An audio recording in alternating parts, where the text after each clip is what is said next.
तो आज का हमारा टॉपिक है सॉल्विंग मैट्रिसेस अलजेब्रा। मैट्रिसेस एक रेक्टेंगुलर एरे होती हैं, वो हमने पढ़ा हुआ है। तो आज हम सिर्फ उनकी एडिशन और सब्ट्रैक्शन के बारे में सीखेंगे।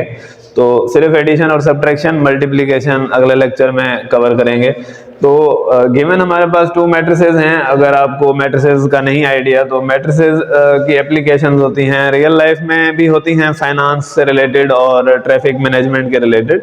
लेकिन यहाँ पर एक मैंने सिंपल एग्जांपल दी है, वो थोड़े एक एल्गोरिथम टाइप होती हैं, तो वो हम यहाँ पर एक्सप्लेन नहीं कर सकते। तो इक्वेशंस को, लीनियर इक्वेशन सिस्टम को सॉल्व करने के लिए हम उनको मैट्रिक्स में जो है उनके कोएफिशिएंट लिख के उनको सॉल्व कर सकते हैं। तो ये भी इनकी एक एप्लीकेशन है, तो मैंने मेंशन कर दिया। तो वापस आते हैं टॉपिक पे। हमारे पास एक 2x2 की मैट्रिक्स है, एक B मैट्रिक्स है 2x2 की। तो ऐड करने के लिए हमें दो मैट्रिक्स सेम ऑर्डर की चाहिए, ठीक है। दोनों का ऑर्डर जब तक बराबर नहीं होगा तब तक हम ऐड या सब्ट्रैक्ट नहीं कर सकते।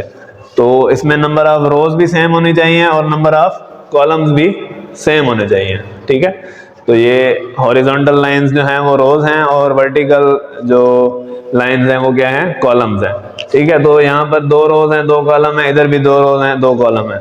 जनरल एंट्रीज ली हैं मैंने ABCDEFGH। क्यों? क्योंकि अगर हम सॉल्व करते हैं 5, 6, 7, 8 के लिए, तो कोई सवाल करता है जी 10, 15, 20 के लिए क्या होगा। तो जनरल वैल्यू इसलिए यूज किए जाते हैं। आगे हम एक मिसाल भी समझेंगे नंबर्स को इस्तेमाल करते हुए। तो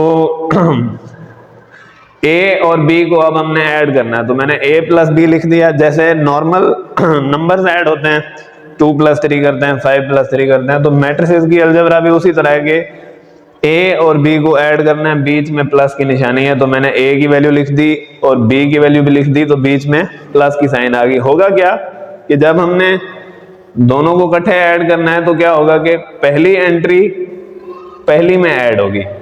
तो आप देखेंगे A ऐड होगा E में, तो हम कैसे लिखेंगे A + E। दूसरी एंट्री जो B है वो किस में ऐड होगी? दूसरी एंट्री जो कि B + F। तो इसका जवाब आएगा B + F। तो C वाली जो एंट्री है वो ऐड होगी G में।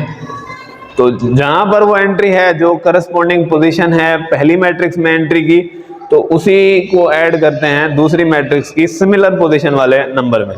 तो सिमिलर पोजीशन पे यहाँ पर C है और यहाँ पर G है, मैंने ग्राफिकल भी दे दिया है, तो C + G हो जाएगा। तो D को जब ऐड करना है, D कहाँ पर ऐड होगा? इसकी सिमिलर पोजीशन पे क्या है? H। तो इसका जवाब क्या आ जाएगा? D + H।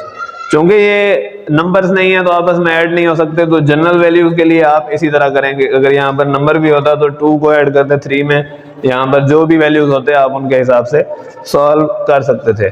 अब आते हैं moving on to subtraction. Subtraction क्या है कि दोनों मैट्रिक्स की सिमिलर तरीके से बीच में सिर्फ नेगेटिव साइन आ जाएगा। इधर A लिख दिया, इधर B लिख दिया और बीच में नेगेटिव साइन। सिमिलर तरीके से ये भी काम करता है। A को सब्ट्रैक्ट करना है E में से, तो A पहले हम लिखेंगे A, फिर नेगेटिव साइन, फिर E, तो A - E। तो ये इस तरह से आएगा।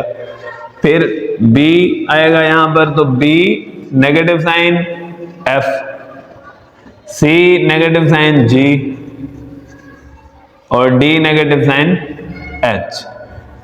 तो it is as simple as that. तो ये इसी तरह ही होगा हल। और यहाँ पर अगर नंबर्स हों, जैसे कि मैंने एक मिसाल भी दी हुई है, तो इसमें नंबर्स इंक्लूडेड हैं, तो नंबर्स को ऐड सब्ट्रैक्ट कैसे करेंगे? For example if I want to find C + D, तो C और D को ऐड करना है, तो क्या होगा?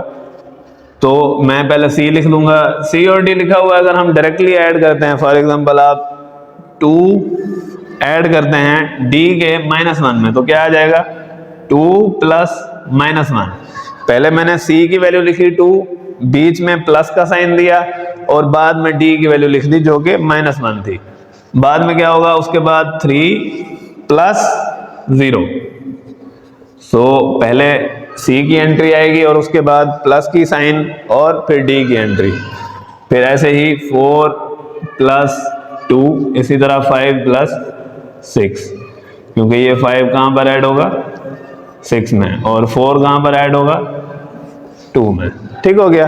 तो जब हम इनको सिंप्लीफाई करेंगे, क्योंकि अब ये नंबर्स हैं, अब ये फर्दर हम इनको ऐड कर सकते हैं इंडिविजुअली। तो इंडिविजुअली ऐड करें तो 2 में से -1 गए, क्योंकि ये प्लस माइनस माइनस हो जाएगा, तो इट विल बी 2 में से एक बच गया, और 3 + 0 is 3, 4 + 2 is 6, 5 + 6 is 11. So C plus D will be this one. And similarly अगर हम C minus D फाइंड करना चाहें तो क्या आएगा, सिमिलर वैल्यूज को हमने सब्ट्रैक्ट करना है, तो 2 सब्ट्रैक्टेड बाय -1, तो अब यहाँ पर 2 सब्ट्रैक्शन कर रहे हैं तो बीच में क्या आएगी, माइनस साइन सब्ट्रैक्शन वाली, और -1 एक और है -1 के साथ, तो वो भी हमने लिखनी है लाजमी, इसका ध्यान रखना है ताकि ये माइनस माइनस प्लस हो जाएगा, इसमें कैलकुलेशन में मसला नहीं आना चाहिए। तो 3, फिर बीच में नेगेटिव साइन, फिर ये वाली एंट्री 0, और इसी तरह 4 को सब्ट्रैक्ट करना है 2 के साथ, तो 4 बीच में नेगेटिव साइन 2, और 5 बीच में नेगेटिव साइन 6, तो इसका जवाब क्या आ जाएगा, सिर्फ हमने सिंपली सब्ट्रैक्ट कर देना है, तो 2 माइनस माइनस प्लस, तो इट विल बी 3, और ये भी 3 हो जाएगा, 3 में से 0 गए तो 3 ही बचेंगे, तो 4 में से 2 गए क्या बचेगा 2, एंड 5 में से -6 करेंगे तो -1. This will be C - D. Thank you.